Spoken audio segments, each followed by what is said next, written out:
Ir-rapport annwali tal-Kummissjoni Ewropea dwar l-istat ta' dritt li ġie ppubblikat l-erba' irrimarka diversi żviluppi notevoli u sinifikanti li seħħew f'Malta matul is-sena li għaddiet. Fil-fatt il-Kummissjoni rikonoxxiet li l-indipendenza perċepita tal-Ġudikatura ta' Malta għadha għolja fost il-pubbliku. Barra minn hekk il-Kummissjoni notat b'mod pożittiv il-progress tal-Gvern biex jinvolvi lill-Ġudikatura fil-ħatra tal-Prim Imħallef, b'mod partikolari riforma kostituzzjonali li jmiss li se tagħti mandat għal konsultazzjonijiet mal-Prim Imħallef fil-kariga qabel il-ħatra tal-Prim Imħallef il-ġdid. Ir-rapport ifaħħar ukoll il-progress miksub mill-Gvern fit-titjib tal-effiċjenza tas-sistema tal-ġustizzja, speċjalment fit-tnaqqis tat-tul tal-proċedimenti.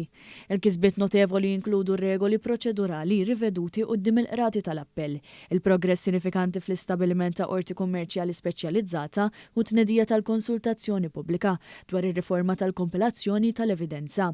Ir-rapport kompla jenfasizza l-kisba notevoli adottata fl-2023 biex titejjeb il-ħila tal-awtoritajiet investigattivi u tal-Uffiċċju tal-Avukat Ġenerali wara rakkomandazzjonijiet tar-rapport tal-2023 dwar l-istat ta' dritt biex jiżdiedu l-miżuri biex jiġu indirizzati l-isfidi relatati mat-tul tal-investigazzjonijiet ta' każijiet ta' korruzzjoni f'livell għoli.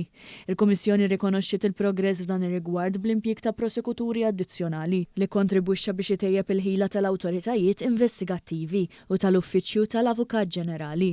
Barra minn hekk il-Kummissjoni rikonoxxiet l-isforzi kredibbli tal-Kummissjoni għas-Servizz Pubbliku biex jiġu amplifikati l-miżuri ta' integrità għall-uffiċjali pubbliċi b'żieda notevoli ta' 60% fis-sanzjonijiet dixxiplinarji. Fir-rigward ta' riforma tal-midja l-Kummissjoni laqat l-impenn ta' Malta li titrasponi d-direttiva kontra l-islep sal-aħħar ta' Lulju. Il-Gvern wieħed li analizza bir-reqqa rakkomandazzjonijiet tal-Kummissjoni filwaqt li jinnota li diġà għaddejjin sforzi sinifikanti biex titjieb l-effiċjenza tal-qorti, jiġi emendat l dwar il-protezzjoni tal-informaturi u biex tiżdied il-ħila investigattiva f'każijiet ta' korruzzjoni f'livell għoli.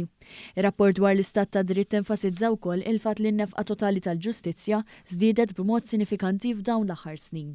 Il-Ministru għall-Ġustizzja u r-Riforma tas-Settur tal-Kostruzzjoni Jonathan Attard enfasizza d-dedikazzjoni kontinwa tal-Gvern biex isaħħaħ is-saltna ta' dritt f'Malta.